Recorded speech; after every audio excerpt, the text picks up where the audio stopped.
The doubt. I still remember the look in his eyes, a mixture of disdain and condescension that had followed me since the day we first met. Tom Reynolds was my colleague at the small marketing firm where I had started my career.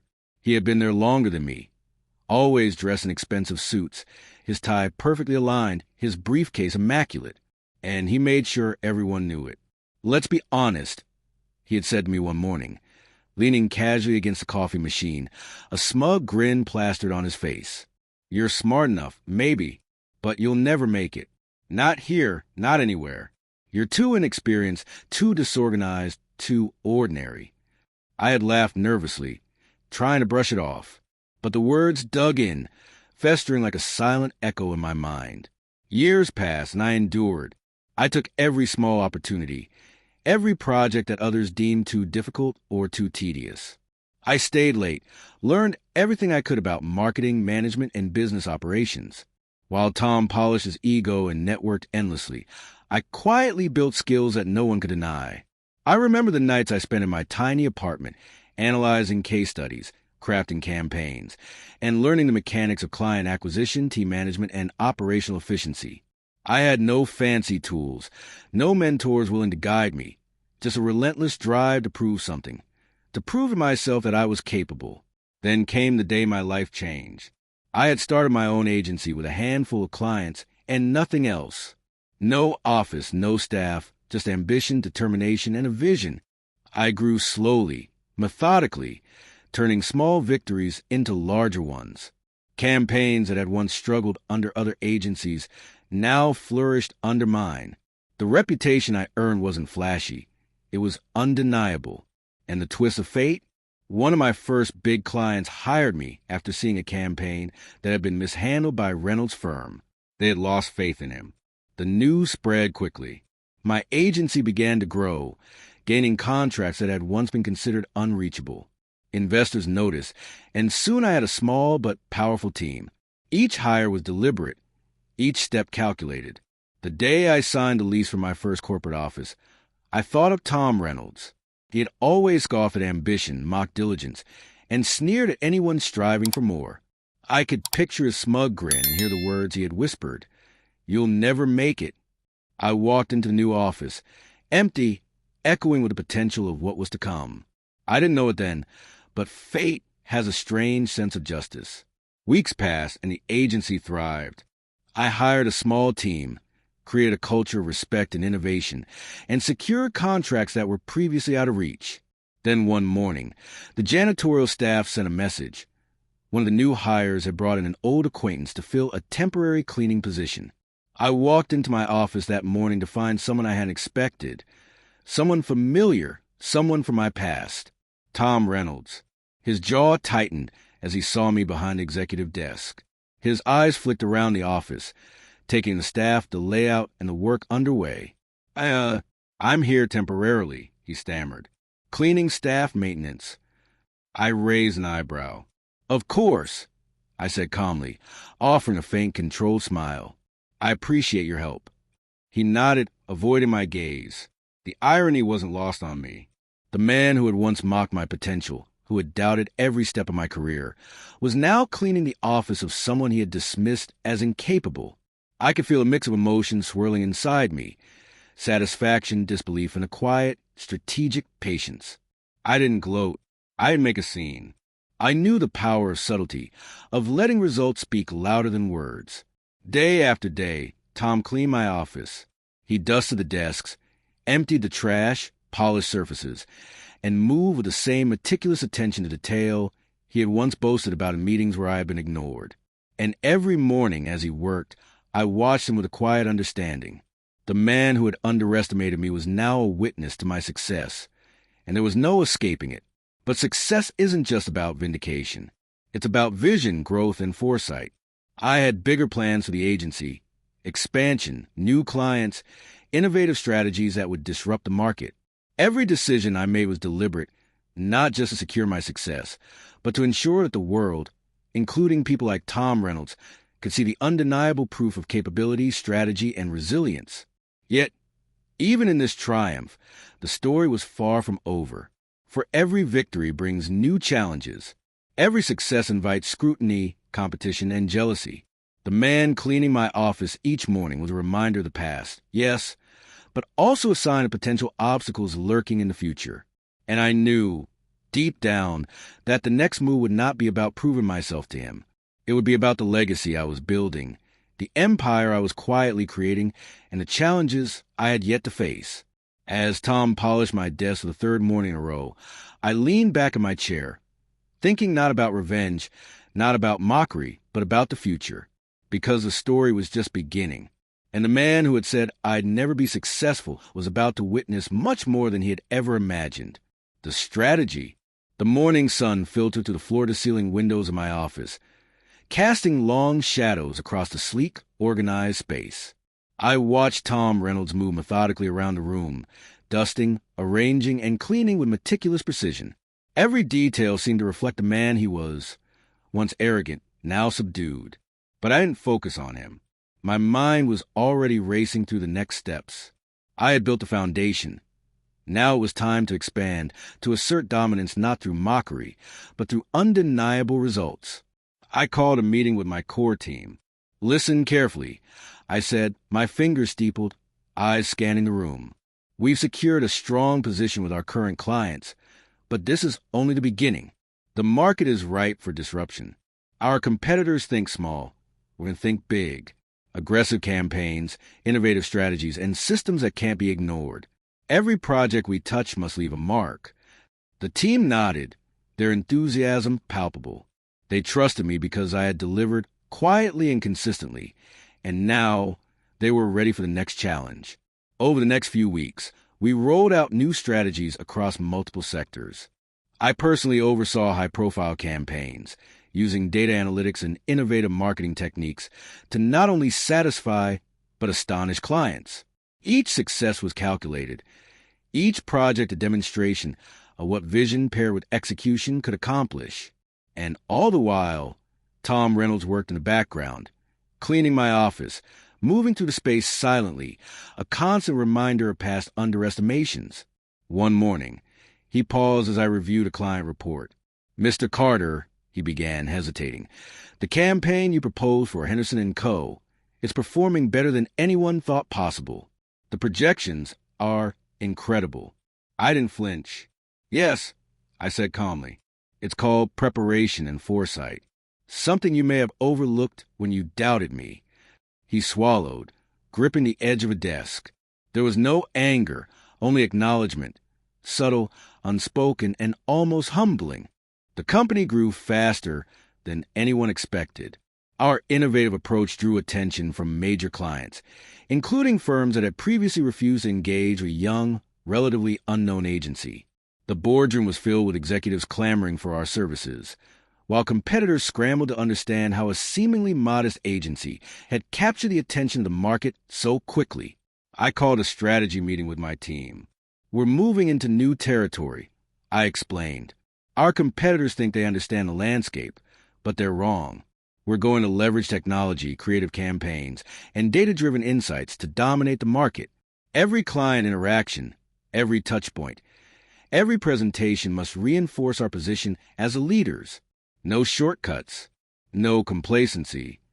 The team nodded, inspired by the clarity and precision of the plan. Meanwhile, Tom Reynolds continued his work quietly. At first, his presence felt awkward. A man who once sneered at my abilities, now moving about in the role of maintenance staff. But over time, a subtle shift occurred. He began observing. He noticed the efficiency, the innovation, and the results we were achieving. I didn't speak to him directly about it. I didn't need to. Actions speak louder than words, and every success was a lesson he couldn't ignore. One afternoon, he paused mid-cleaning. "Mr. Carter," he said quietly, almost to himself, I didn't realize you had this vision. The agency, the clients, it's impressive." I looked at him steadily. "Vision without execution is meaningless. That's the lesson, Tom." He nodded, silently absorbing the reality. As the months progressed, our growth accelerated. We expanded into new markets, signed high-profile contracts, and became known as the agency that delivered results when others failed.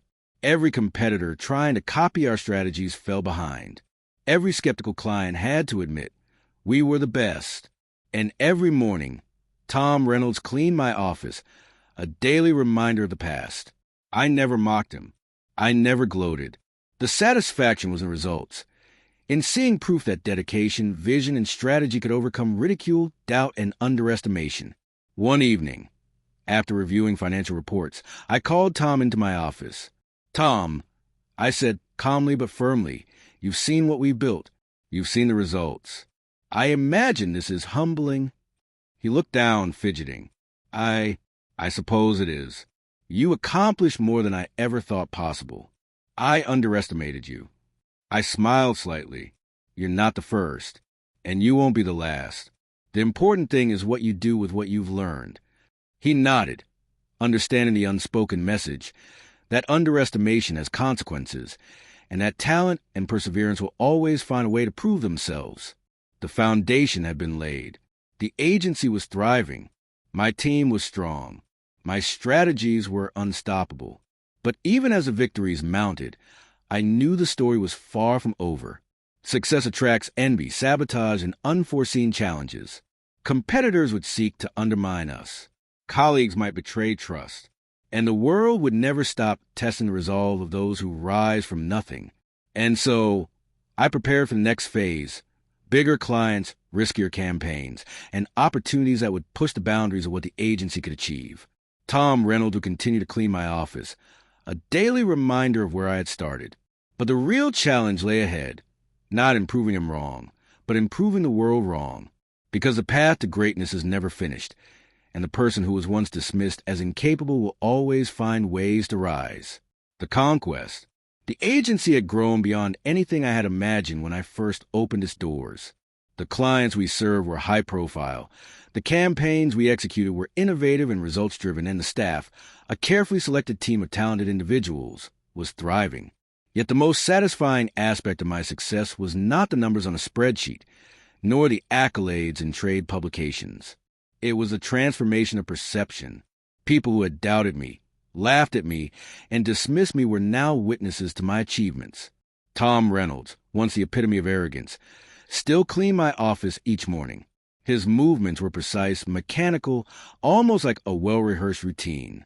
And yet, I could see the subtle shift in his demeanor, the quiet observation, the grudging acknowledgement of what had been built. It wasn't enough to rest on past victories. I had learned that true power comes from foresight, strategy, and adaptability. So I began planning the next stage: expansion into national markets, acquisition of high-profile clients, and development of proprietary systems that competitors could not replicate. I called a team meeting. "Listen," I said, voice steady, eyes scanning the room. "We've accomplished much, but the market is evolving, and we must evolve faster. Expansion means risk, innovation, and unwavering commitment. I want proposals for how we can double our client base, improve operational efficiency, and dominate the sectors we serve. Every idea counts, no matter how ambitious." The team leaned in, inspired by the clarity and purpose of the plan. This was more than business. It was a mission to redefine what success could look like when talent and strategy were combined with resilience. Challenges came quickly. Competitors attempted to poach clients.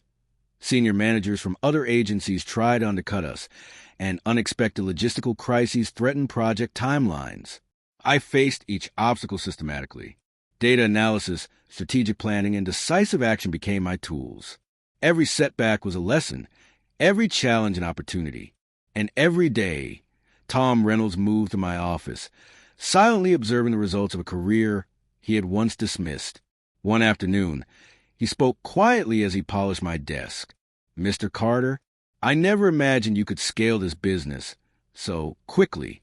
The systems, the campaigns, the results, it's impressive." I didn't look up. It's what happens when you stop underestimating someone and let talent and strategy take the lead. He nodded, absorbing the unspoken truth.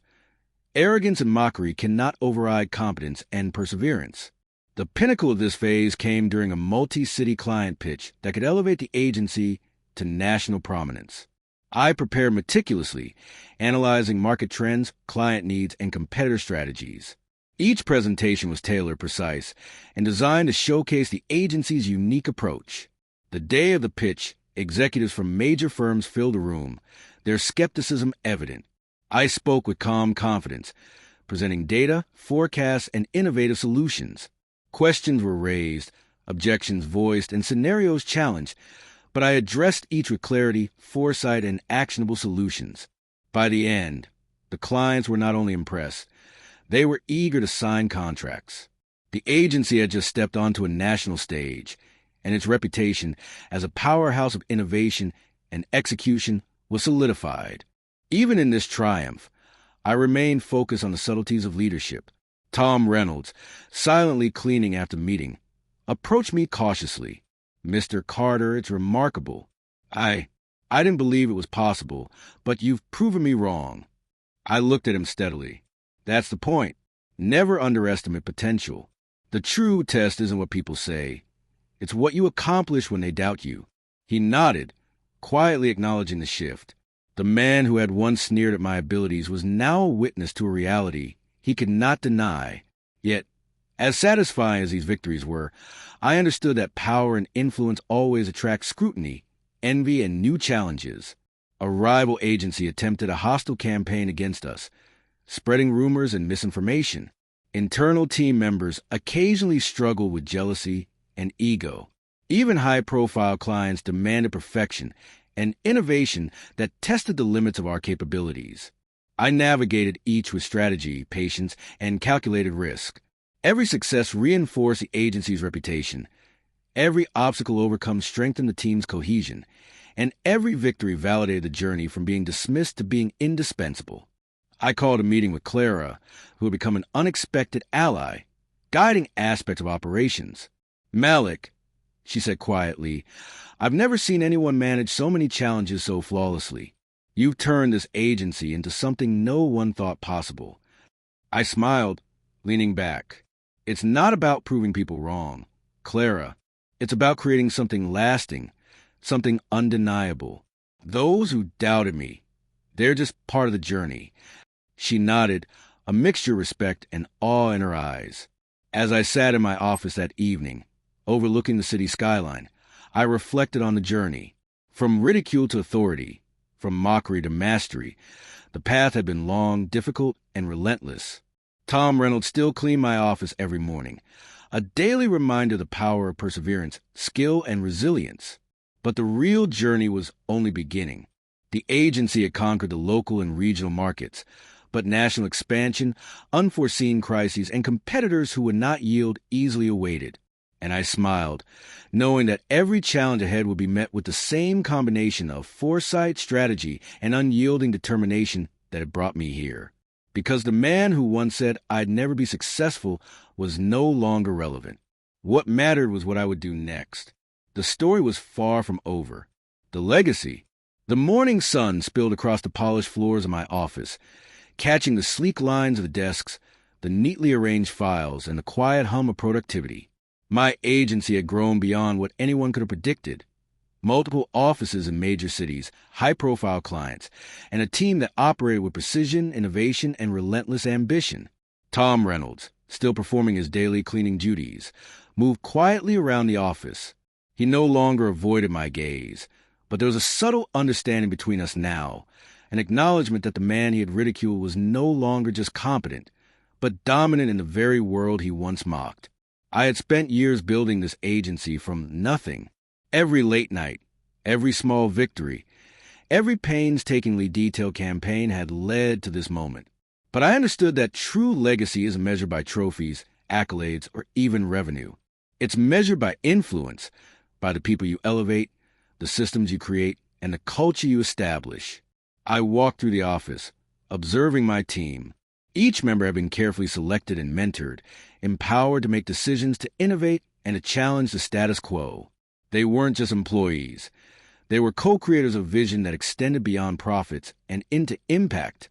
And yet, the man who had once mocked me, Tom Reynolds, remained a silent witness to it all, a daily reminder that perception can be deceptive and that every underestimation carries consequences. The most significant challenge came unexpectedly. A major competitor, jealous of our rapid expansion and results, launched an aggressive campaign to undermine our reputation. False claims, misrepresented results, and social media attacks threatened to destabilize our hard-won credibility. I didn't panic. I convened my team, mapping every threat, every possible reaction, and every contingency. We deployed strategies that neutralized misinformation, strengthened client relationships, and even converted skeptics into advocates. By the end of the month, the competitors' efforts had not only failed, but had inadvertently elevated our profile. The agency was stronger than ever, its reputation untouchable. One evening, as I reviewed projections for the next quarter, Clara approached. She had been instrumental in helping scale operations. Her insights and meticulous nature now aligned with the vision I had cultivated. "Malik," she said quietly, almost reverently, "I never thought I'd see someone transform everything so completely. You've taken risks no one else would take, and the results, they're extraordinary." I leaned back in my chair, hands steepled. It's not about risk alone. It's about preparation, foresight, and persistence. Every step we took was calculated, every obstacle anticipated. Success isn't accidental, Clara. It's inevitable when you combine vision with execution. She nodded, a mix of humility and admiration in her eyes. Tom Reynolds, finishing his morning routine, approached my desk with a quiet hesitancy.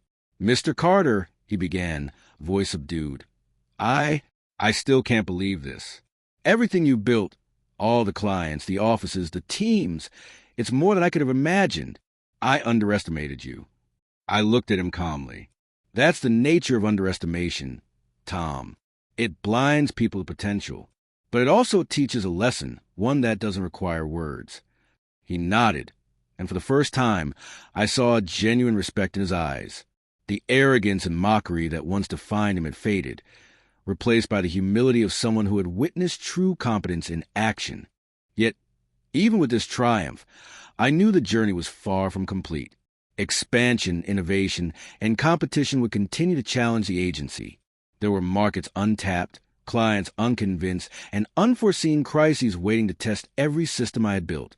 And beyond the office walls, the world remained unpredictable. Opportunity for disruption and influence were endless, but so were the threats and obstacles. I leaned back, gazing out over the skyline as the city thrummed with activity below. Every obstacle overcome, every doubter silenced, and every victory earned was a reminder. Greatness is not a destination, but continuous pursuit. The agency's influence had grown, my team thrived, and the man who had mocked me now silently served as a daily testament to the power of persistence and vision. Yet, the story remained open, because life, like business, offers no true endpoint. The final message wasn't about vindication or revenge. It was about legacy, the influence we leave, the culture we create, and the lives we touch along the way. And as I watched the city lights begin to twinkle in the evening, a subtle notification appeared on my phone. "Impressive. You've changed the game. But the next challenge will test everything you've built." I smiled, knowing the next chapter was waiting. The world would continue to test, challenge, and provoke. But now, I was ready, because the man who said I'd never be successful was no longer relevant. The only measure of consequence was what I chose to do next. And the story was far from over. The Yendi, with a legacy in progress and new challenges on the horizon,